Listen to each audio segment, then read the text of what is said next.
বন্ধুরা, তোমরা সবাই কেমন আছো? আশা করছি সবাই খুব ভালো আছো, সুস্থ আছো। চলে এলাম আরও একটি নতুন ব্লগ নিয়ে তোমাদের সামনে। তো দেখতে থাকো আজকের ব্লগটি কেমন হতে চলেছে। তোমরা থাম্বনেল এন্ড টাইটেল দেখে বুঝতেই পেরে গেছো নিশ্চয়ই আজকে কিসের ভিডিও আসতে চলেছে। হ্যাঁ, ঠিক ধরেছো, আজকে চলেছে দীঘা স্পেশাল ব্লগ। তো চলো কন্টিনিউ করতে থাকো ভিডিওটা। সেই 4 ঘন্টা জার্নি করার পর ফাইনালি দেখো আমরা কিন্তু হোটেলে পৌঁছে গিয়েছি। আর হোটেলটায় এত সুন্দর সাজানো গোছানো কি বলবো, তোমাদের সাথেও একবার কিন্তু ঘুরিয়ে দেখিয়ে দিলাম। দেখে নাও, আমাদের এই হোটেলটাই বুক করা ছিল আগে থেকে। অবশ্যই হ্যাঁ, তোমরা কেউ দীঘায় আসলে কিন্তু আগে থেকেই চেষ্টা করবে হোটেলটা বুক করে রাখার, আমরা যেমন করেছিলাম। তো চলে এলাম 4 ঘন্টা জার্নি করে হোটেলে। তো এখানে যখন এসেই পড়েছি ভাবলাম চলো রুমটা তোমাদের একটু দেখিয়ে দিই। তো এদিকে দেখো সামনে একটা কিন্তু ব্যালকনি মতো আছে, খুব সুন্দর একদম সাজানো গোছানো রুম।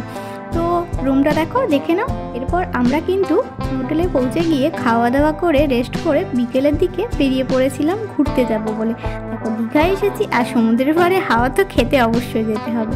তো চলো এখন আমরা ঘুরতে বেরিয়ে পড়ি।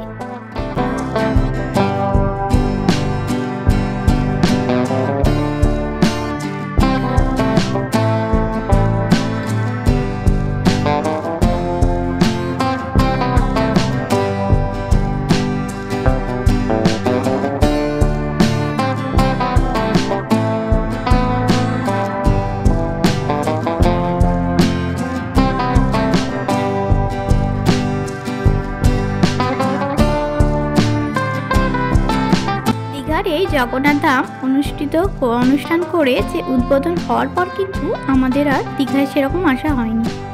তো ভাবলাম চলো এবার তো দীঘায় গেলে নতুন এবার জগন্নাথ ধামটা কিন্তু এবার ঘুরে আসা যাবে, সেই জন্যই আরও দীঘা হট করে চলে আসা বলতে পারো।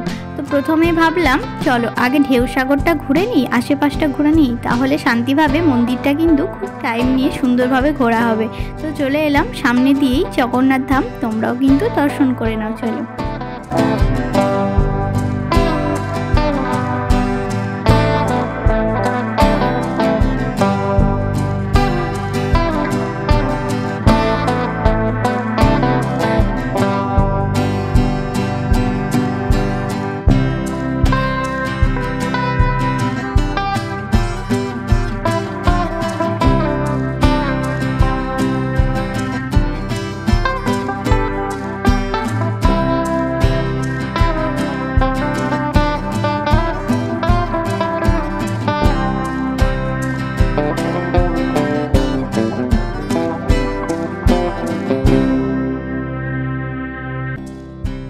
দেখতেই পাচ্ছ বন্ধুরা, প্রথমে কিন্তু চলে আসলাম ঢেউসাগরে।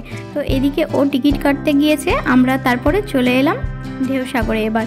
তো চলো এবার ভেতরটা কিন্তু তোমাদের ঘুরিয়ে দেখাবো, চলো বন্ধুরা। এর আগে যখন দীঘা এসেছিলাম, তোমরা যারা আমার ব্লগ দেখেছো তারা হয়তো দেখে থাকবে, ঢেউসাগরের কিন্তু একটা অলরেডি ব্লগ আছে, তোমরা দেখে নিতে পারো সেখানে গিয়েও। তো যতবারই দীঘা আসে না কেন এই ঢেউসাগরটা একবার না একবার ঘুরতে আসে যাক, কারণ এতটা সুন্দরভাবে সাজানো কি বলবো, অপূর্ব লাগে ঢেউসাগরটা। আর এখানে এসে বসে থাকতে সমুদ্রের পাড়ে কি না ভালো লাগে বলো তো বন্ধুরা। তো চলে এসেছিলাম, প্রত্যেকবারই কিন্তু আমরা ঢেউসাগর আসি, একবার না একবার করে বিকেলের দিকে ঘুরে যাই। তো বলতে পারো এবারও কিন্তু সেই মতোই দীঘা এসেছি বলে ঢেউসাগর কিন্তু বাদ যাবে না, তার জন্য বিকেলের দিকে চলে এসেছি ঢেউসাগর। তো চলো বন্ধুরা তোমাদেরকে ঢেউসাগরটা ঘুরে দেখাই।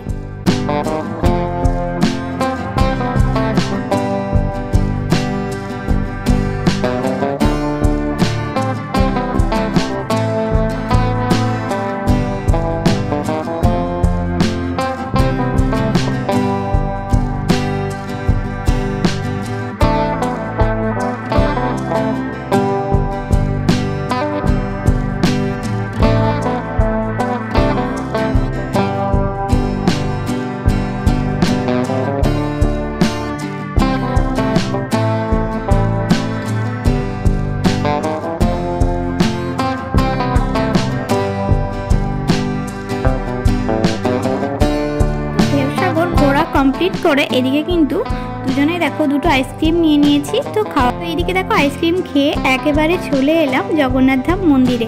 তো এসে দেখি প্রচুর ভিড়। তো এইদিকে লাইন দিয়ে প্রথমে ঢুকতে হবে, তোমাদের চেকিং করলো, তারপরে এদিকে জুতোটা বাইরের দিকেই তোমাদেরকে রাখতে হবে। তো এদিকে চেকিং করে ঢোকানো হলো একে একে। তারপর দেখো এদিকে সবাই কিন্তু হাত পাটা ভালো করে ধুয়ে নিচ্ছে। তো আমরা এখানে দেখো হাত পাটা ধুয়ে নিচ্ছি, যেহেতু মন্দিরের ভেতরে ঢুকতে হবে। তো দেখো এদিকে কিন্তু হাত পা ধুয়ে এদিকে ভেতরের দিকে চলে এলাম। তো চলো বন্ধুরা, তোমরাও দীঘার জগন্নাথ ধামটা দর্শন করে নাও।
সত্যি দীঘায় জগন্নাথ ধামটা কিন্তু অপূর্ব করেছে। আর দেখতে পাচ্ছ কত মানুষের ভিড়।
আজকের ভিডিওটা তোমাদের কেমন লাগলো তোমরা কিন্তু অবশ্যই কমেন্ট করে জানিও।